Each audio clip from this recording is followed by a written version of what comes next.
When faced with the consequences of their actions, it is always fascinating to see how people react despite carrying out some of the most heinous crimes. In this video that shows the spectrum of human emotions, we take a look at teenagers reacting to life sentences. While some understand the gravity of such life-altering decisions, others simply do not care.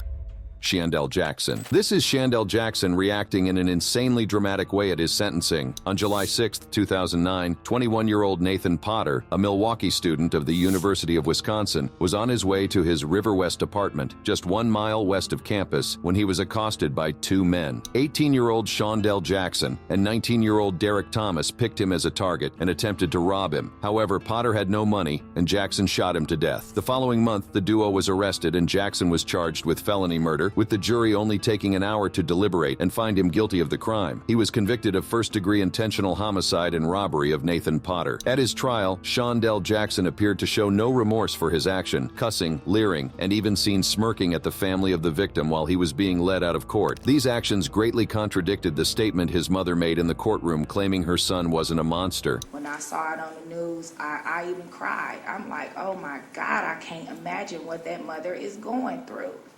I never had a clue that my child had anything to do with it. My son is not a monster.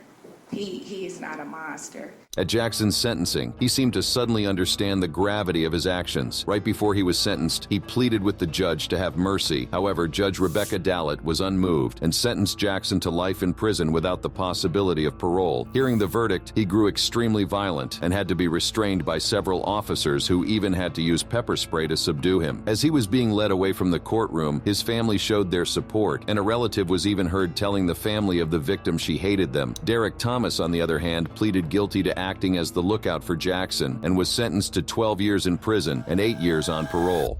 Brandon Spencer. Brandon Spencer broke down in tears after he learned his fate following sentencing. He was convicted of the 2012 shooting that fatally wounded 4 people at a Halloween party on the University of Southern California campus. Prosecutors stated that Spencer was a member of the Bloods gang who was out for revenge after a rival shot him just the year before. In August 2011, Spencer was shot in the abdomen as he strode across a parking lot on his way to the I Love College party, held at the Proud Bird restaurant near the Los Angeles International Airport. It was alleged that he had been shot by Gino Hall, a former Crenshaw High football standout who happened to be a member of the rival gang Crips. A year later, Spencer and his girlfriend decided to attend a USC Halloween party. Suddenly, a series of gunshots were fired, and everyone was running for their lives. Amidst the chaos, 4 people were wounded, including Gino Hall, but no one died. Spencer, while running for his life, was stopped by the Los Angeles Police Department and taken in for questioning. Days later, he was charged with 4 counts of attempted murder. While prosecutors allotted the shooting to being gang-related, Spencer at his trial maintained that he was not in a gang. Family and friends also supported this claim, stating he wasn't the sort to commit such a crime. Just before his sentencing, Myson Downs, one of the victims, wrote a letter to the judge asking for mercy. The letter read, "I feel that Mr. Spencer is not the type of person who would commit an act of this nature. I hold no ill will towards him or anyone else and truly believe he deserves a second chance to become a responsible citizen." However, the jury found him guilty, and in 2014 he was sentenced to 40 years to life in prison for attempted murder. Upon hearing his verdict, Spencer broke down in tears. He also begged Judge Edmund W. Clark, who handed the sentence, for mercy, while stating that he wasn't the gangbanger the prosecutors were portraying him to be. Aidan Fucci. Mr. Fucci, having entered a plea of guilty to the crime of first-degree murder, I adjudicate you guilty of the premeditated first-degree murder of Tristan Bailey. I sentence you to life in prison. Because of your age, you are eligible for review of the sentence in 25 years. This is Aidan Fucci, the 14-year-old teenager who committed one of the most gruesome crimes in recent times. Surprisingly, the teenager displayed no emotions while he was sentenced. On the morning of Mother's Day, May 9, 2021, the family of 13-year-old Tristan Bailey reported her missing to the St. Johns County Sheriff's Office after she failed to come to help prepare breakfast for her mother. Hours later, her body was discovered in the woods outside Jacksonville by a man who had volunteered to help search for her. She had been stabbed 114 times. While many figured it was only a monster who could have done that, they would be shocked to learn that the murderer was actually 14-year-old Aidan Fucci, who attended the same school as Tristan. CCTV footage released showed Tristan walking at 1:10 a.m. with a young boy who was later identified as Fucci. He had been taken in for questioning while the search for her body was underway. Soon after, he would release a Snapchat selfie with the caption, "Hey guys, has anybody seen Tristan lately?" along with other incriminating videos. Aside from that, his statement statements of what happened that night were contradictory. After her body was discovered, Fucci was arrested on May 10th for second-degree murder. At his home, investigators discovered bloody white Nike shoes, a t-shirt with blood on it, and a sheath of a buck knife that matched the one found near Tristan's body. Turns out Fucci had a dark fantasy that involved murder and had always wanted to kill someone with a pair of knives he owned named Picker and Poker. Tristan Bailey just happened to be his victim. She had been stabbed 114 times, with 49 of these stab marks being defensive wounds. After all the evidence against him, Fucci was charged with first-degree murder and was to be charged as an adult. On March 24, 2023, Judge R. Lee Smith sentenced him to life in prison. This was not done out of greed. It was not done in retaliation, retribution, or revenge. It was not a crime of passion. It was not a crime that was committed because he felt rejected by her. The judge continued by adding that the crime hadn't even been committed out of anger. It was not done in a fit of uncontrollable anger. There was no reason. There was no purpose. It was done for no other reason than to satisfy this defendant's internal desire to feel what it was like to kill someone. As the judge read out his sentence, the young killer showed no remorse, his face a blank slate.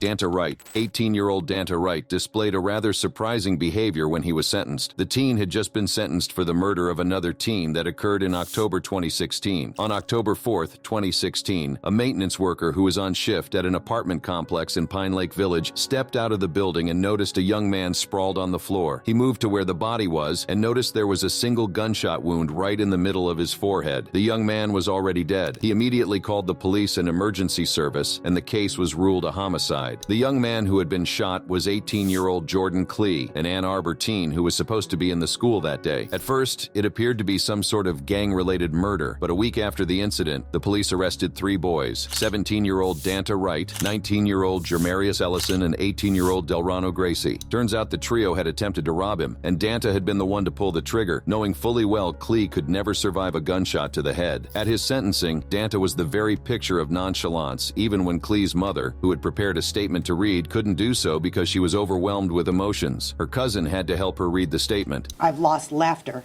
and love. I no longer have the hope of having grandchildren. I've lost the enjoyment of holidays and birthdays and of everyday life. Danta was sentenced to 23 to 50 years in prison for armed robbery, felony firearm, and second-degree murder, which meant he would be spending the bulk of his life, if not all, in prison. Like smiling at a bereaved mother wasn't bad enough, he also displayed a high level of impudence when he was granted the right to speak to the court. I just want to tell y'all, I'll be home soon. R.I.P. Keon. I love my family. Judge David Swartz, who was presiding over the case, could no longer hide his disdain at the attitude of Danta and put a hold on court proceedings to address his impudence. But watching you sit there, smile and laugh and shake your head like this was no big deal, I'm very tempted to just say, I'm not going to accept this sentence agreement. We'll go to trial, and if you're convicted of felony murder, you'll go to prison for the rest of your life. That means you'll die there.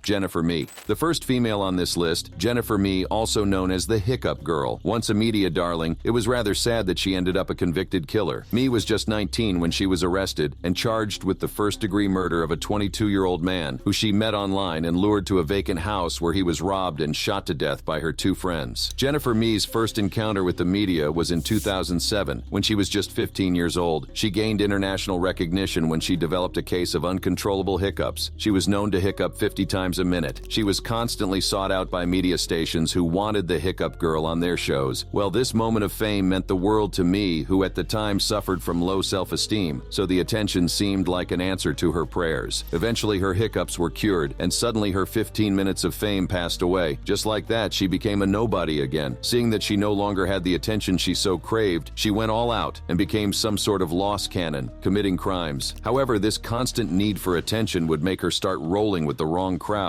which eventually cost her everything. Mee had started to meet up with men online and set them up for robbery. On the evening of October 23, 2010, she arranged for a 22-year-old man named Shannon Griffin to be robbed by her roommates, Lamont Newton and Laren Rayford. She lured him to a vacant house in St. Petersburg with the lie of selling him weed, but her accomplices were waiting with a .38 caliber gun, and that was where he was robbed. However, Shannon fought back and in retaliation was shot 4 times, instantly killing him. Terrified, Mee, who who was on the lookout, heard the gunshots and ran away. The trio had robbed the deceased of less than $50. All three involved were arrested, and even though Mee insisted she didn't commit the murder, her involvement, which led to a homicide under Florida law, made her subject to a first-degree murder charge. Prosecutors also latched on to her claim of setting it up, which was obtained from a recorded phone conversation with her mother after she was arrested. Hi, Mama. Hello, Jennifer. What's going on? I'm in jail. Why are you in jail? From murder in the first degree. Who'd you kill? I ain't killed nobody. Well, then how are they charging you with attempted murder? Because I set everything up. It all went wrong on me. In 2013, Judge Nancy Moat of the Pinellas Pasco Circuit Court found the defendant guilty of first-degree murder and sentenced the now 22-year-old Jennifer Mee to life in prison without the possibility of parole. As the judge read out her sentence, Mee broke down in tears, her hopes of getting a shorter sentence dashed. Nicholas Lemon Lindsey, who was in court for shooting a 46-year-old St. Petersburg policeman. David Crawford was responding to a call about a prowler sighted near Tropicana Field on February 21, 2011. The prowler turned out to be 16-year-old Lindsey, who was allegedly attempting to steal a Dodge Neon. This wasn't the first time the teen was attempting such, as he already has a juvenile record of nonviolent crimes like trespassing and grand theft auto. While the officer tried to pull out his notebook for questioning, Lindsey, armed with a gun he had purchased for $140 days before, suddenly shot at him 5 times. Crawford tried reaching for his Glock and managed to fire 6 rounds at the teen, but none of the bullets hit Lindsey. After shooting Crawford, Lindsey then fled from the scene and threw his gun into a creek. It was another officer who discovered the body of Crawford. By the time he was rushed to the Bayfront Medical Center, the 25-year veteran, who was to be retired soon, was pronounced dead. A manhunt immediately began for the killer. On the night of February 22, 2011, the manhunt came to an end after the police arrested Nicholas Lindsey. At first, he told different accounts of what had transpired that night, but eventually confessed to the murder amidst tears after pressure from his parents to tell the truth. I thought it was on safety, but it wasn't. When I pulled it out, I wanted my finger on the trigger. His mother, Deneen Sweat, stated that she suspected her son may have been involved in the shooting after the police described the suspect. However, Lindsey's defense attorney argued that the confession was coerced and manipulated, so it should be thrown out. They stated that Lindsey's parents had urged their son to confess by suggesting that he might receive leniency if he did. Still, the judge refused. On March 23, 2012, Lindsey was convicted of the murder of Crawford and was sentenced to life in prison without the possibility of parole. In October 2013, his defense team appealed to lessen his sentence, but his life sentence was upheld. At his resentencing, Lindsey, who was quite remorseful during his confession, surprisingly appeared nonchalant and showed no interest as the judge read out his verdict. In fact, he grinned as the judge read out his sentencing, the lack of remorse glaring this time.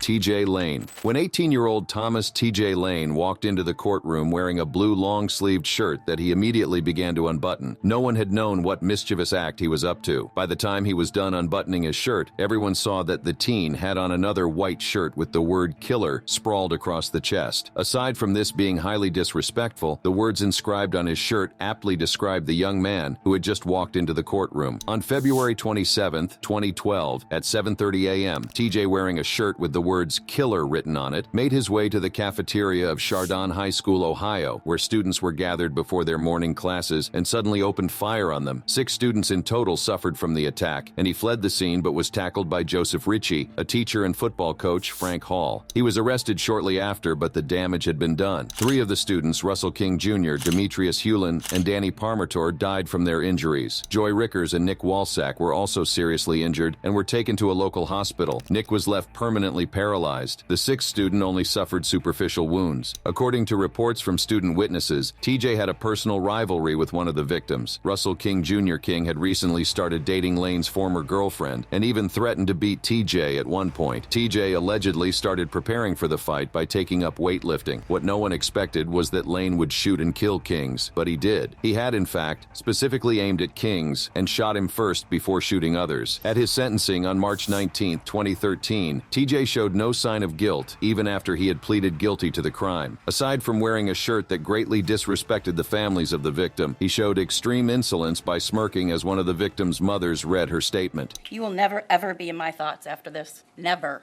My family will move on, not you. TJ was sentenced to 3 consecutive life sentences without the possibility of parole. After his sentencing, TJ was seen showing the middle finger to the bereaved families, telling them, "This hand that pulled the trigger that killed your sons now masturbates to the memory.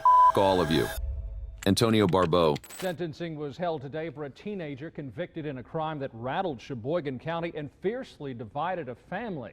Antonio Barbeau learned he'll be a middle-aged man before he gets a chance at parole for killing his great-grandmother. Antonio Barbeau from Sheboygan County, Wisconsin, was in court for his sentencing. The young teen had pleaded no contest to first-degree intentional homicide after he attacked and killed his 78-year-old great-grandmother with a hatchet. On September 17, 2012, Barbeau, who was 13 at the time, and his 13-year-old best friend Nathan Pape agreed to rob and murder Barbeau's great-grandmother, Barbara Olson. The duo, armed with a hatchet and a hammer, made their way to her apartment in Sheboygan Falls, and Olson greeted them at the door. As soon as she turned her back, Barbeau struck her on the head with the blunt end of the hatchet, while Pape struck her with the hammer. The duo continued to hit her to ensure she was dead. Once they were done, they searched Olson's house and took her jewelry, purse, and money. They then attempted to load her into the trunk of her car by dragging her body to the garage. However, they were unable to lift her and instead left her in the garage and then drove away in her car, which they dumped in the parking lot of a local bowling alley, leaving her jewelry and car keys, with hopes that another person would steal the car and be accused of the murder. The police, after discovering Olson's body, started an investigation, and soon they found her purse containing her ID in a sewer just a few houses from Pape's home. They also found her car, the weapons of the murder, and a school paper with the name Nate on it. It wasn't long before the boys were arrested and charged. As expected, the case didn't drag on for long. Barbeau pleaded no contest to the crime, and even though the court held that Barbeau had a brain injury from a 2009 accident that left him with unspecified cognitive disorder, it was enough to excuse the brutal murder of Barbara Olson. On August 12, 2013, Barbeau, now 14, was in court for his sentencing. During the court proceedings, he displayed varying emotions. At some point, he was seen smirking when the prosecutor spoke. At his sentencing, he tried reading a statement but broke down in tears, so his lawyer had to help him continue. There's a lot going around said by the news, DA, many other people, that I'm a cold, heartless, careless killer. That's not true. He continued by saying, I know I don't show my emotions much, and I myself am not sure why, but that doesn't mean I don't. Unfortunately, he was sentenced to life in prison with the possibility of parole after 36 years. He was seriously weeping by then. Barbeau was still crying as he was let out of the court to spend his life in prison. Dylan Shoemaker. I would give my life for Austin. I loved him a lot.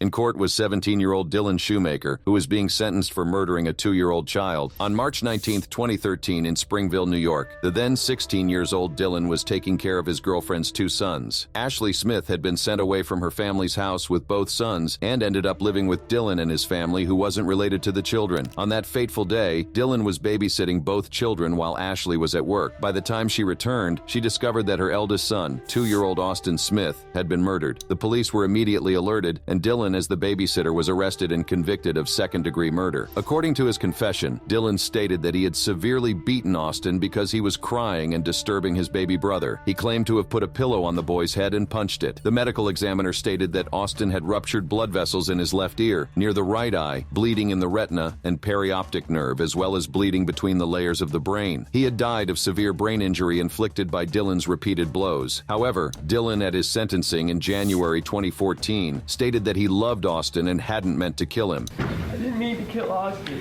Actually, I really didn't. I really think I did that. I didn't mean to hurt him. This greatly contrasted his actions before the sentencing, where he had made a phone call to his mother while he awaited trial. According to their conversation, Dylan suggested that he could use his age as well as his appearance as a white man to gain sympathy from the jury and public. Judge M. William Bowler didn't fail to bring this up, calling him a manipulator. The record will show that you admitted that on July 23, 2013, in a phone call to your mother from the holding center, you stated, and I got a quote from the court reporter, I am a 16-year-old blonde.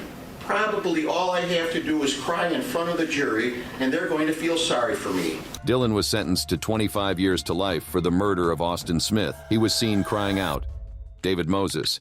Who brutally killed an elderly woman learned his fate in court today. 23 ABC's Christine Din was at the sentencing for David Moses, who displayed some strange behavior in court. David Moses was in court for the murder of 81-year-old Dorothy Session. In April 2010, David, alongside 2 sisters, Catilla and Angelique Nash, broke into Dorothy Sessions' home on the 1500 block of Camino Sierra. With burglary in mind, David and Catilla gained access to the house through an unlocked back door, while Angelique acted as the lookout. There, the duo found the elderly woman in a room, and David dragged her to another room where she was beaten badly. Surprisingly, nothing was stolen from the home. By the time session was discovered, she had suffered from a broken nose, missing teeth cuts to her mouth, and black eyes. The frail old woman couldn't survive the brutal attack and succumbed to her injuries. Eventually, the police arrested the 3 teenagers, and because of how heinous the crime was, they were all tried as adults. Although the Nash sisters didn't touch Session, they were both convicted according to the state's felony rule that states a defendant be convicted of murder if they commit a dangerous act that results in death, whether or not they were the actual killer. At his trial, David's defense attorney argued for his client bringing up his rough and difficult childhood. He also stated that while there was no argument that Moses was the lead in the crime, he had only beaten Session because he was surprised to find her at home. They had thought the house was empty before attempting to burglarize it. This didn't sway the Kern County jury, and the teens were found guilty of their charges. At his sentencing in 2012, David appeared nonchalant about the court proceedings. At some point, he was either yawning or seen dozing off as the lawyers went on. This impertinent behavior was not lost on the family of the victims and several others who were present in the courtroom. David was sentenced to life in prison without the possibility of parole. As the judge read out his verdict, the teen could be seen smiling like it was all a game to him. Kyle Williams. Just days earlier, the same jury found Williams guilty of premeditated murder in the shooting of Officer Arnolfo Crispin.